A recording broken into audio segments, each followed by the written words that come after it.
Hello students, आज हम partnership accounts के बारे में पढ़ेंगे। पार्टनरशिप क्या है, इसका मीनिंग, इसकी डेफिनेशन क्या है। तो सबसे पहले हमें पार्टनरशिप की डेफिनेशन पता होनी चाहिए, जो कि पार्टनरशिप एक्ट 1932 के सेक्शन 4 के अकॉर्डिंग दी गई है। सेक्शन 4 क्या कहता है? Partnership is the relation between persons who have agreed to share the profits of a business carried on by all or any of them acting for all। इसका मतलब ये है कि पार्टनरशिप उन व्यक्तियों के बीच में संबंध है जो किसी व्यवसाय को करने के लिए एग्री हुए हैं, उसके लाभ या हानियों को बांटने के लिए एग्री हुए हैं। ये पार्टनरशिप फर्म किसी एक के द्वारा भी चलाई जा सकती है या सभी पार्टनर्स के द्वारा भी चलाई जा सकती है। अब हम इसकी फीचर्स के बारे में पढ़ेंगे। फीचर्स यानी कि विशेषताएं। विशेषताओं में सबसे पहले है 2 or more persons, यानी कि पार्टनरशिप फर्म के लिए ज़रूरी है कि कम से कम 2 व्यक्ति होने चाहिए और मैक्सिमम 50 हो सकते हैं, क्योंकि पार्टनरशिप एक्ट में ऐसा कोई प्रोविज़न नहीं है कि मैक्सिमम कितने व्यक्ति हों। लेकिन कंपनी एक्ट 2013 में इसके लिए प्रोविज़न दिया गया है, जो सेक्शन 464 है वो इसको रेस्ट्रिक्ट करता है, इसको प्रतिबंधित करता है कि मैक्सिमम 50% इसके अंदर होने चाहिए, यानी कि कम से कम 2 व्यक्ति और अधिक से अधिक 50 हो सकते हैं। दूसरा पॉइंट है एग्रीमेंट, यानी पार्टनर्स के बीच में एक एग्रीमेंट होना चाहिए, एक ठहराव होना चाहिए। ये ठहराव मौखिक भी हो सकता है, लिखित भी हो सकता है, यानी कि ओरली हो सकता है, रिटन में हो सकता है। लेकिन जो रिटन एग्रीमेंट है वो अच्छा रहता है, क्योंकि इन फ्यूचर पार्टनर्स के बीच में कोई भी डिस्प्यूट ना हो, कोई विवाद ना हो, इससे बचने के लिए रिटन में ही होना चाहिए। नेक्स्ट है existence of business and profit motive, यानी किसी भी बिजनेस का होना यहाँ पर ज़रूरी है, कोई भी बिजनेस एग्जिस्टेंस का होना यहाँ पर ज़रूरी है। और किसी भी पार्टनरशिप फर्म का मोटिव प्रॉफिट अर्निंग होना चाहिए, क्योंकि बिना लाभ कमाने के उद्देश्य से किसी भी व्यवसाय की स्थापना नहीं की जा सकती।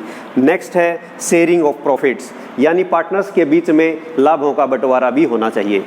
जो भी फर्म प्रॉफिट या लॉस अर्न करती है ड्यूरिंग द ईयर, वो साझेदारों के बीच में बांट दिया जाता है। नेक्स्ट है relationship of principal and agent.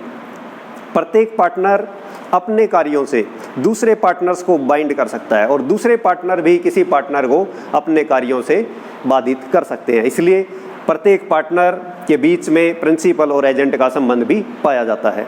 Next है business carried on by all और any of them acting for all. जो भी पार्टनरशिप का बिजनेस है वो सभी पार्टनर्स के द्वारा चलाया जा सकता है, या उन सभी पार्टनर्स की तरफ से कोई भी एक पार्टनर फर्म को चला सकता है। नेक्स्ट है नो सेपरेट एग्जिस्टेंस। जो पार्टनरशिप फर्म है उसका अपने साझेदारों से कोई अलग से अस्तित्व नहीं होता है। जो पार्टनरशिप फर्म है उसके कार्य साझेदारों के साथ जुड़े होते हैं और साझेदारों के कार्य फर्म के साथ जुड़े होते हैं, इसलिए इनका कोई भी अलग से अस्तित्व नहीं होता है। इसके बाद हम पढ़ेंगे पार्टनरशिप डीड के बारे में। Terms and conditions of partnership deed. Partnership deed साझेदारों के बीच में एक ठहराव होता है, एक समझौता होता है, इसको लिखित में बनाया जाता है साझेदारों के द्वारा। इसकी टर्म्स एंड कंडीशंस क्या हैं? सबसे पहले है the name and address of the firm. जो पार्टनरशिप डीड है उसके अंदर फर्म का नाम और फर्म का पता होना चाहिए, ताकि कोई भी पत्र व्यवहार किया जाता है तो वो फर्म के नाम और फर्म के पते के आधार पर ही होता है, उसके एड्रेस के आधार पे होता है। नेक्स्ट है names and addresses of the partners. जो पार्टनरशिप डीड है उसमें साझेदारों के नाम और पते भी होने चाहिए। नेक्स्ट नंबर 3 है the type and nature of the business the firms proposes to. जो बिजनेस फर्म ने, जो पार्टनरशिप फर्म ने बिजनेस को प्रपोज किया है उसका क्या टाइप है और क्या उसकी नेचर है, उसकी भी जानकारी साझेदारी संलेख के अंदर होनी चाहिए। नेक्स्ट है number 4 amount of capital to be contributed by each partner. प्रत्येक साझेदार ने फर्म में कितनी पूंजी इन्वेस्ट कर रखी है उसकी भी जानकारी पार्टनरशिप डीड के अंदर होनी चाहिए। नेक्स्ट है नंबर 5 इंटरेस्ट ऑन कैपिटल। प्रत्येक पार्टनर ने जो फर्म में पूंजी लगा रखी है उसके ऊपर उनको कितना ब्याज दिया जाएगा, कितना उनके ऊपर इंटरेस्ट दिया जाएगा, वो सारी जानकारी पार्टनरशिप डीड के अंदर होनी चाहिए। नेक्स्ट नंबर 6 है प्रॉफिट शेयरिंग रेशो। पार्टनर्स के बीच में फर्म में हर साल जो भी प्रॉफिट या लॉस होता है उसको बांटा जाता है, और वो प्रॉफिट या लॉस किस रेशो में बांटा जाए वो भी पार्टनरशिप डीड के अंदर होना चाहिए।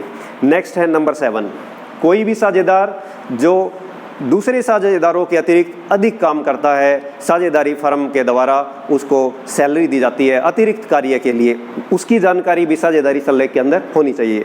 नेक्स्ट है गुडविल। गुडविल होता है गुड नेम, और ये फर्म की एक प्रसिद्धि है।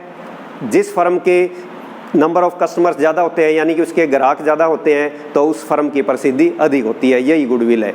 जब कोई भी फर्म पार्टनर में एडमिशन लेता है या फर्म से रिटायरमेंट होता है, तो उस समय गुडविल का वैल्यूएशन किया जाता है, यानी कि ख्याति का मूल्यांकन किया जाता है। और मूल्यांकन करने की अलग अलग विधियाँ हो सकती है। किस विधि से गुडविल का वैल्यूएशन किया जाए, उसकी जानकारी भी पार्टनरशिप डीड के अंदर होनी चाहिए। नेक्स्ट है accounting period of the firm, यानी जो फर्म की अकाउंटिंग की जानी है उसकी क्या अवधि होनी चाहिए, जैसे अप्रैल टू मार्च, इसकी जानकारी भी साझेदारी सल्लेख के अंदर होनी चाहिए। नेक्स्ट है ऑडिटिंग। प्रत्येक वर्ष के अंत में जो भी हमारी पार्टनरशिप फर्म है या कोई भी और बिजनेस है, जैसे कंपनी है, तो उनके खातों को ऑडिट करवाया जाता है, उनका अंकेक्षण करवाया जाता है। अंकेक्षण किससे करवाया जाए, इसकी जानकारी भी साझेदारी सल्लेख के अंदर होनी चाहिए।